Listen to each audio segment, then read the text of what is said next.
할렐루야, 할렐루야. 우리 주님을 찬양합니다. 여러분, 오늘 읽으신 말씀은 예레미야서 48장 11절에서 25절까지의 말씀입니다. 이 모압에 대한 심판의 메시지가 어제에 이어서 이어지고 있는데요. 오늘 말씀 11절을 보시면 이렇게 적고 있습니다. 모압은 젊은 시절부터 평안하고 포로도 되지 아니하였으므로 라고 적고 있습니다. 여러분, 이 모압은 어떤 계열이죠? 아브라함의 조카 롯의 계열입니다. 그러니까 이스라엘에게 있어서는 사실은 이게 친족과도 같아요. 그리고 엄밀히 말하면은 이 모압이 그러한 계열이었다면요, 이 모압도 사실은 아브라함의 영향을 받아서 여호와 하나님 신앙이 없지 않다.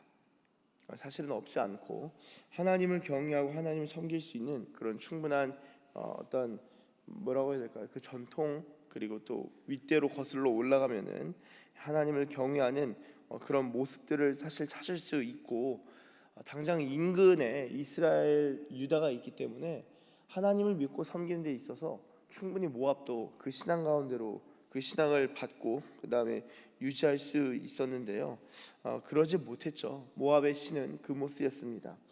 그런데 하나님께서 이 모압에 대해서 뭐라고 말씀하시냐, 젊은 시절부터 평안했다라는 것은 외세의 침략을 딱히 받지 않았다는 것입니다. 그리고 포로도 되지 아니하였다.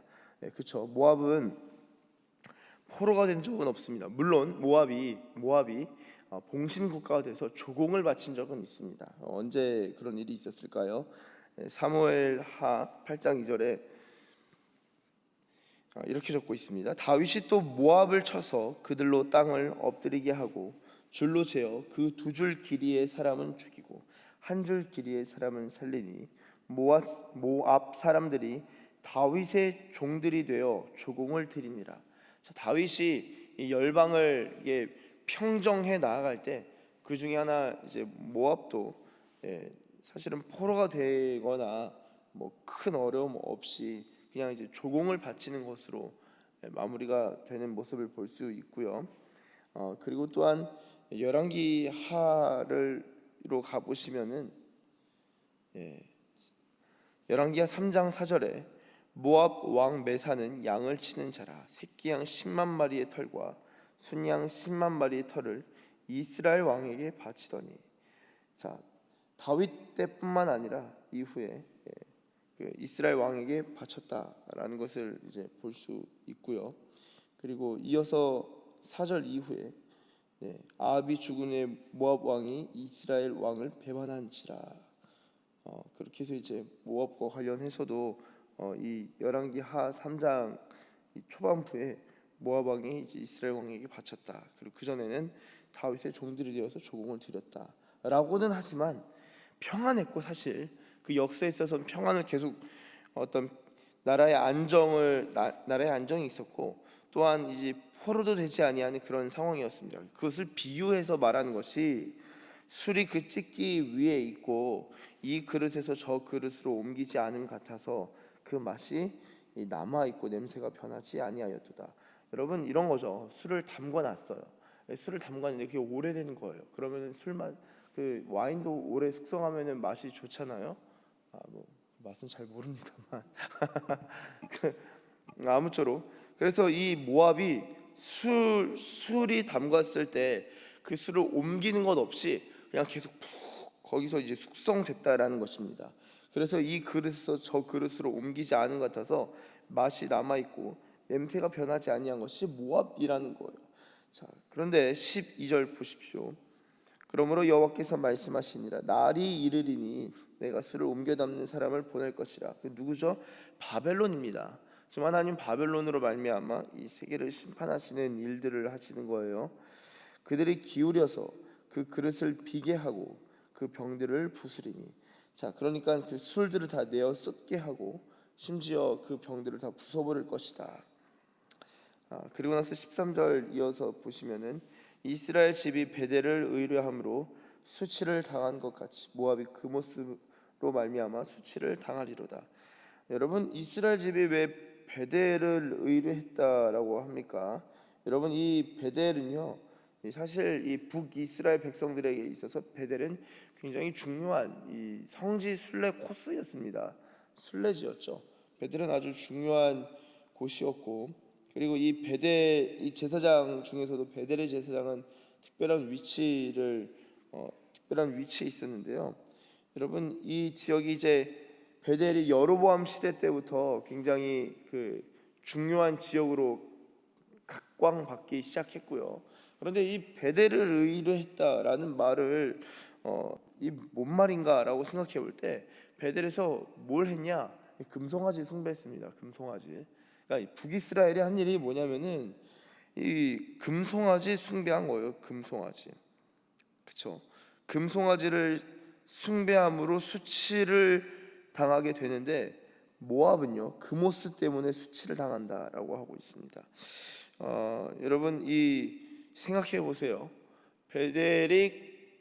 베델에서 금송아지를 숭배했다면요, 금송아지를 숭배했다는 것은 금송아지를 의뢰하고 금송아지로부터 좋은 것을 얻기를 기대하는 거죠. 모압이 금오스를 숭배한 것은 금오스 신으로부터 뭔가 도움을 받고 뭔가 이렇게 마음의 위로를 받던가 평안을 얻던가 아니면은 이 복을 얻는 것을 생각하는데요. 하나님 입장에서는 이 금오스 때문에 수치를 당하고 금송아지 때문에 수치를 당한다는 거예요. 그러니까 베델이 그렇게 수치를 당한 것처럼 모압도 금오스 때문에 수치를 당할 것이다. 인생이 뭐 때문에 넘어지는가? 제가 이제 늘 이렇게 한번 말씀드리지만 지혜로운 사람은 그 지혜 때문에 망하고 돈이 있는 사람은 돈 때문에 망하고 명예가 있는 사람은 명예 때문에 망합니다. 그런데요, 주님을 신뢰하는 자는 주님을 신뢰하는 것 때문에 망하지 않습니다. 하나님이 아닌 그 모든 것들은요 그 덫이 될 수 있어요. 왜냐? 하나님이 아니기 때문입니다. 그런데 이 세상에 하나님 아닌 것들은 우리한테 속삭여요. 내가 신이다, 내가 신이다. 그래서 그것만 있으면 될 것 같은데, 그것만 있으면 될 것 같은데, 그거를 딱 잡으면은 그 다음부터는 거기 정신이 쏙 팔리는 거예요. 여러분, 이 넘어지지 않는 비결은요 하나님께 붙들리는 것밖에 없습니다. 우리가 하나님 잡는 것도 이 불안해요. 우리의 신앙이 그렇게 좋지가 않습니다. 저도 저를 의지할 수 없고 저도 저를 믿을 수가 없죠. 10년 뒤에 20년 뒤에 주님 앞에서 넘어지면 어떡하지? 그런 생각을 가끔 합니다. 그래서 지금부터 방법은 없어요. 지금부터 주님을 신뢰하는 것을 스스로 자가 훈련해야 됩니다.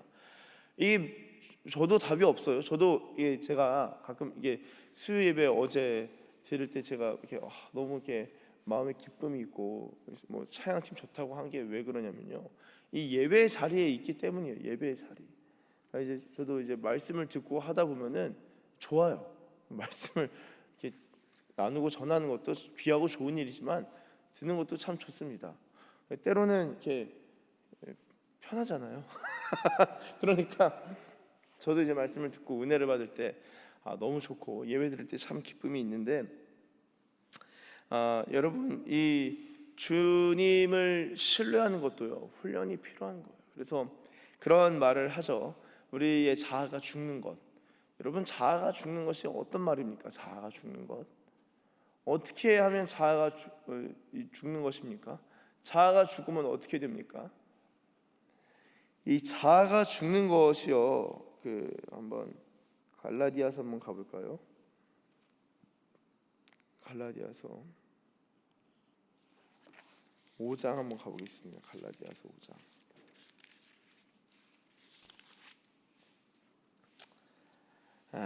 갈라디아서 5장 24절 제가 읽겠습니다. 그리스도 예수의 사람들은 육체와 함께 그 정욕과 탐심을 십자가에 못 박았느니라. 25절. 만일 우리가 성령으로 살면 또한 성령으로 행할지니 헛된 영광을 구하여 서로 노엽게 하거나 서로 투기하지 말지니라. 아멘. 자, 여러분, 예수님의 사람들은요 십자가에 못 박힌 사람들입니다. 죽었다라는 게 무엇입니까? 죽었다. 일단 뭐 여러 가지를 설명할 수 있겠지만요, 그 자신한테 소망이 없는 사람들이에요. 죽었잖아요. 예. 그러니까 이게 생명이 끝난 겁니다. 죽음이라는 건요, 생명이 그냥 끝나버린 거예요. 그러니까 기대할 수 있는 그 어떤 것도 없는 겁니다. 자신이 좀 지혜롭다고 느낄 때도 있어요. 그래도 내가 좀 지혜롭지 않나? 근데 십자가에 못 박힌 사람은 어떤 사람입니까? 자신을 지혜롭다고 여기지 않는 사람이에요. 자신의 경험이 있어요. 연륜이 있어요. 그런데 진짜 십자가에 못 박힌 사람은 무엇입니까? 물론 우리의 현실에서 경험과 연륜이 필요합니다. 그러한 것들로 어떤 일들을 처리하고 지혜롭게 일들을 감당하지만 결정적인 순간에 그 경험과 연륜만 의지하진 않아요. 왜냐하면 그 자신은 죽은 사람이기 때문입니다. 그 경험이 이미 자신이 죽었기 때문에 경험도 의미가 어떤 면에서는 없는 거예요. 하나님을 의지하고 하나님을 다시 의뢰할 수밖에 없는 사람이 죽은 사람들이에요. 왜냐하면 생명을 살리는 것이 내가 살아나야지 하지 아니하고, 여러분, 예수님의 부활은요, 예수님이 그냥 일어나신 게 아니라 하나님께서 일으키셨다라고 합니다. 죽은 사람은 주님이 일으켜 주시기를 기다리는 사람들이에요. 그렇지 않습니까? 그래서 이 죽은 사람들은요, 이런 거예요. 이제 저도 그래요. 이제 이건 이게 맞는데, 이게 저 의견보다 이게 맞는 건데, 이렇게 해야 되는데. 근데 이제 다른 의견을 제시하는 거예요, 누군가가. 그러면요, 제가 볼 때 죽은 사람은 실제적으로, 그래, 저 말이 맞을 수도 있겠다, 요거를 생각할 수 있는 사람. 그래, 저 말이 맞을 수도 있어. 꼭 내가 맞는다는 법이 없지. 그리고 저렇게도 한번 해보면 되지. 그리고 주님이 인도하시면은 내 생각이 맞는 것 같지만 저 의견도 주님이 인도하시면은 또 다른 결과, 좋은 결과를 도출할 수도 있지 않을까? 우리 일상에서 이런 생각과 이런 사고를 해볼 수 있는 게 이 죽은 사람들의 특징입니다. 그러니까 주님을 기대하는 사람들이에요. 그렇기 때문에 정욕, 탐심, 육체와 함께 십자가에 못 박고 이게 끝난 겁니다. 그래서 25절에 성령으로 살면 성령으로 행한다. 그래서 헛된 영광을 구하지 않기 때문에, 헛된 영광을 구하면 서로 노엽게 하고 서로 투기하게 되는데요, 헛된 영광을 구하지 않으면요, 서로 노엽게 하거나 서로 투기할 일도 없는 거예요. 그래서 성령으로 살면요, 헛된 영광을 구하지 않는다는 겁니다. 모압이 만약에 하나님을 경외하는 그런 나라였다면, 그 조상에 거슬러가서 그 조상의 신앙을 잘 물려받아서 여호와를 경외하는 신앙이 있었다면요, 하나님은 모압을 통해서 이스라엘과 유다를 깨우는 역할을 할 수 있었을 것입니다. 정말 그렇게 쓰임 받을 수 있었겠죠. 왜죠? 예레미야서를 보시면은 레갑 족속이 나오지 않습니까? 레갑 족속을 통해서 하나님은 이 유다에게 봐라, 이제 레갑 족속 얼마나 이 말씀을 잘 준행하지 않냐, 이 전통을 잘 따르지 않냐, 술도 가까이 하지 아니하고 레갑 족속이. 그래서 모압도 그렇게 쓰임 받을 수 있었던 거예요, 하나님만 잘 섬기면요. 그런데 그모스를 섬김으로 말미암아 금송아지를 숭배했던 베델이 수치를 당한 것처럼 그모스도 수치를 당하게 됩니다. 심지어 48장 14절에 그들이 자신을 스스로 높이죠. 너희가 어찌하여 말하기를 우리는 용사요 능란한 전사라 하느냐. 15절 만군의 여호와라 일컫는 왕께서 이와 같이 말하노라. 모압이 황폐하였도다. 그 성읍들은 사라졌고 그 선택받은 장정들은 내려가서 죽임을 당하니 모압의 재난이 가까웠고 그 고난이 속히 닥치리로다. 그래서 이후에 모압이 이제 심판받는 것에 대해서 설명을 쭉 하고요. 20절 모압이 패하여 수치를 받나니 너희는 울면서 부르짖으며 아르논가에서 이르기를 모압이 황폐하였다 할지어다. 25절 모압의 뿔이 잘렸고 그 팔이 부러졌도다. 여호와의 말씀이니라. 아멘. 사랑하는 여러분, 이 모압이 심판을 당하는 것은 모압이 섬기는 이 모압이 우상 숭배함으로 말미암아 하나님을 경외하지 아니하였고, 우상 숭배로 말미암아 그냥 우상 숭배만 하는 것이 아니라 그러한 영향이 그들의 국가와 그들의 민족과 그들의 공동체 가운데 아주 심한 악 영향을 초래하게 되는 그런 것 때문에 하나님이 심판을 가하시게 되는 것입니다. 우리가 심판을 피하는 길은요, 오늘 우리에게 있어서는 예수님 안에 거하는 것밖에 없죠. 예수 그리스도 안에서는요, 긍휼히 심판을 이기게 됩니다. 심판을 이기게 되는 거예요. 예수님 안에 머무는 것인데, 예수님 안에 머무는 것이 무엇이냐? 아까 앞서 말씀드린 대로 십자가에 죽은 자들이 예수님 안에 온전히 오롯이 머물 수 있는 것이고요. 우리가 십자가에서 죽을 때 주님이 살려주시는 것을 기대하고, 또한 주님이 살려주심으로 예수와 함께 살고, 또한 예수와 함께 행하는 것, 성령으로 항상 성령으로 행할 때 우리는 금옷이나 금송아지나 돈이나 명예나 어떤 것을 기대할 필요성조차도 안 느끼고 주님을 신뢰해야겠다. 주님을 신뢰한다. 그렇게 하루하루 살아가다 보면요, 그게 5년 축적이 되고 10년 축적이 되고 20년 축적이 되면요, 그 사람은요 20년 뒤에 내가 주님 앞에 넘어지면 어떡하지? 아니요, 완전 다른 결과가 나타나는 거예요. 그런데 우리가 10년 뒤 20년 뒤 모압 넘어지고 이스라엘 유다 넘어진 이유는요, 10년 20년을 그렇게 살지 않았기 때문이죠. 주님과 함께 동행하지 않고 그 십자가에 죽지 아니하고 스스로 주님 앞에 경외하고 스스로 주님을 신뢰하는 그런 삶을 매일매일 살아가고 훈련하다 보면요, 당연히 10년 뒤 20년 뒤 다른 삶이 펼쳐질 건데, 그래서 제가 앞서 10년 뒤 20년 뒤 30년 뒤 넘어지면 어떡하지? 내 나이가 나중에 돼서 넘어지면 어떡하지? 그런 생각을 할 수 있잖아요. 목회자가 넘어지면 이게 사실 주님 앞에서도 그렇고 이 영혼 구령 사역에 있어서 엄청난 데미지를 입히는 거거든요. 그런데 여러분, 제가 그런 생각하다가도 생각해 보면은 근데 넘어지시지 않고 정말 아름답게 쓰임 받는 목사님들을 뵈면요, 처음부터 초장부터 제대로 그 머리가 부서져야 된다. 초장부터 주님을 경외하는 것을 훈련하고 배워야 된다. 그래서 그 마음에 있는 이 찢기들, 정욕과 탐심이 십자가에 못 박는 것을 계속적으로 하다 보면은 나의 40, 50, 60, 70, 80대가 되어서 더 아름답게 주님 앞에 설 수 있는구나, 제가 소망을 품게 돼요. 마찬가지입니다. 저뿐만 아니라 여러분들도 내가 만약에 나중에 모압처럼 되면 어떡하지? 그런 생각하실 필요가 없어요. 오늘 당장 베델에 있는 금송아지, 또한 이 모압의 금오스, 나의 금오스, 이것만 되면 되는데가 아니라 오늘 주님을 경외하겠다. 나는 십자가에 죽은 자지 내 경험과 나의 것을 의지할 것은 없다. 내가 주님을 의지하고 주님을 의뢰하고 주님을 신뢰한다. 그래, 주님의 말씀을 읽고 주님 말씀에 아멘하는 삶을 살아야겠다.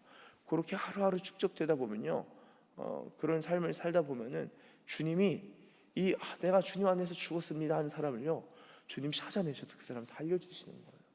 그게 부활의 영광을 일상에서 경험하는 것입니다. 부활의 영광이 실제로 주어져요. 나중에도 주어지지만 우리 일상에도 주어지고요. 그렇게 성령으로 행하면서 살다 보면은 서로 싸울 일도 없고 헛된 영광 구하지도 않고 상대방 존중하고 존경해 줄 때 그 사람은요, 존중받고 존경받는 사람 됩니다. 그래서 모압처럼 되지 아니하고 하나님이 이 숨기신 여호와의 날개 아래 감추시는, 보호하시는 그러한 은혜가 있을 줄로 믿습니다. 바라고 소망하고 축복하기는 저와 여러분이 하나님을 경외하는 그런 삶을 하루하루 살아가는 그런 복된 사람들 되시길 예수님 이름으로 축복합니다. 기도하겠습니다. 하나님 감사합니다. 우리가 우리 자신에게 있어서 나는 용사다, 나는 능란한 전사다, 하나님 스스로 높여서 오랜 시절 번영을 구가하고 젊은 시절부터 평안하고 포로도 되지 아니하였으므로 그 자신의 평안이 자신의 힘에 있음을, 자신의 힘에 있다는 착각을 하며 살아가는 모압이 아니라 하나님 젊은 시절부터 주님을 경외하는 것이 훈련이 되어 있어서 하나님 시간이 지난 그 이후에도 하나님 나는 용사다, 나는 능란한 전사다가 아니라 여호와는 나의 용사요, 여호와는 나의 힘이십니다라고 고백할 수 있는 그러한 하나님을 경외하는 백성들 되게 하여 주시옵소서. 예수 안에 죽은 자들 되게 하시고, 예수 안에서 사는 자들 되게 하시고, 예수 안에서 생명 얻는 자들 되게 하시고, 예수 안에서 오직 주님만 경외하는 것이 하루하루의 삶이 되고 훈련이 되고 그것이 우리의 기쁨이 되는 그러한 복된 주의 백성들 다 되게 하여 주시옵소서. 감사합니다. 주님, 감사드리며 예수님의 이름으로 기도드립니다. 아멘.